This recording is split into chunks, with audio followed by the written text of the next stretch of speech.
Hello friends, today we are going to discuss about the subject Water Resource Engineering, Chapter 3, Dams and Spillways. Next is, so let's start from the Chapter 3, that is Dams and Spillways.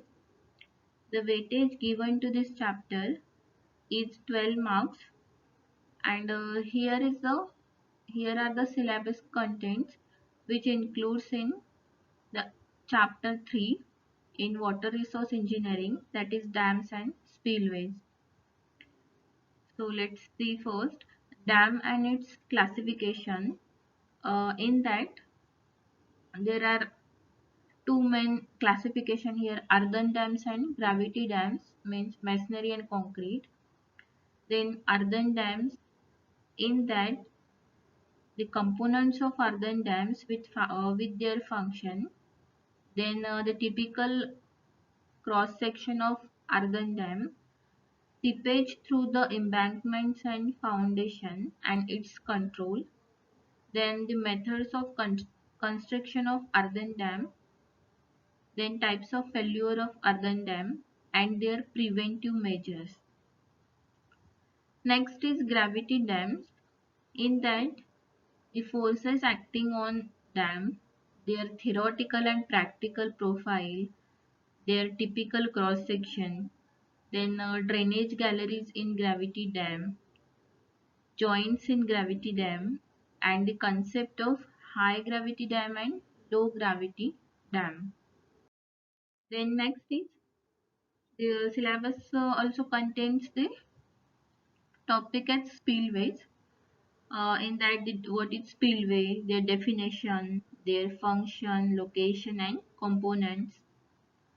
Then types of spillways, that is emergency and service spillways, Hoge spillway and bar type spillway. Then discharge over that spillway, energy dissipation, spillway with and without gates. And last topic is gates. In that there are two main types, radial and vertical. So these are all about the contents which includes in the chapter 3rd, dams and spillways. So let's start from the dam. So what is dam? Dam is a solid barrier constructed at a narrow outlet in a valley, means dam. See this figure, over that river a solid barrier with is constructed, called as dam, and generally it is constructed to obstruct the flow of water. These are the impervious in nature and constructed generally to obstruct the flow of water, and therefore which increases the raising of water on upstream side.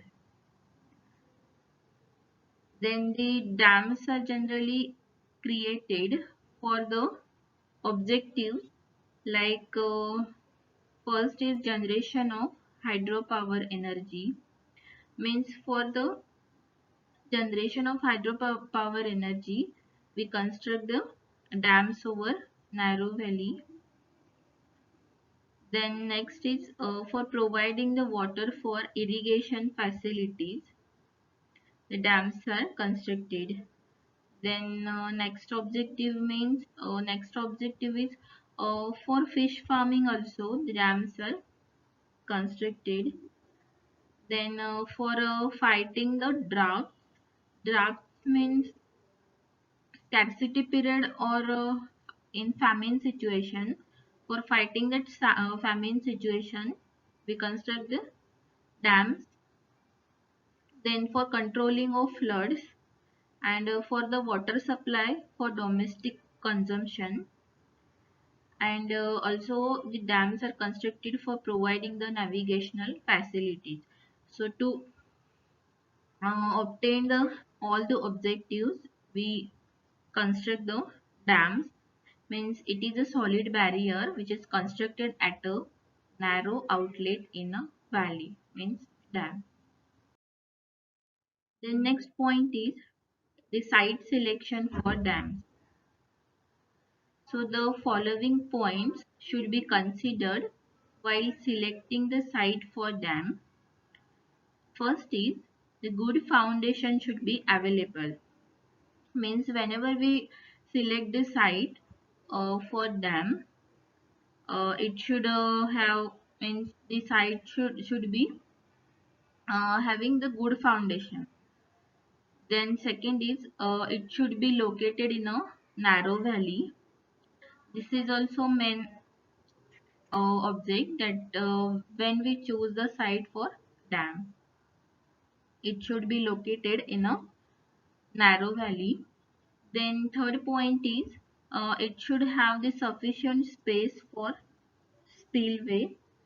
Means when the cost of constructing a separate spillway, it may be enormous, or sometimes a suitable site for construction of spillway may not be available. Then in such cases, the combined spillway and dam into the one structure may be desirable. So whenever we choose the site for the dam, that site should have sufficient space available for providing the spillway with dam. Then fourth point is it should have impervious bed and sides so as to reduce the erosion. The generally the dams are impervious in nature, and due to this impervious bed and sides, it reduces the erosion. That's why the site. That's why whenever we choose the site for dam, it should have impervious bed as well as side to reduce the erosion. Then next is it should fulfill the purposes like irrigation and drinking.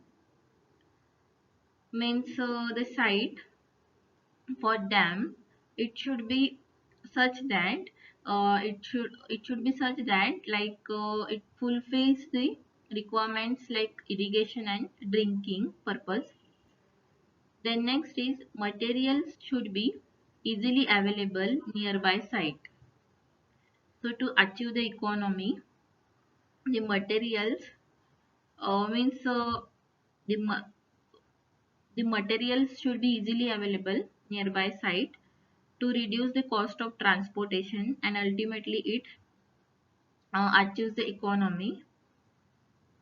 Then next is it should have less submergence area, that is not more than 10%.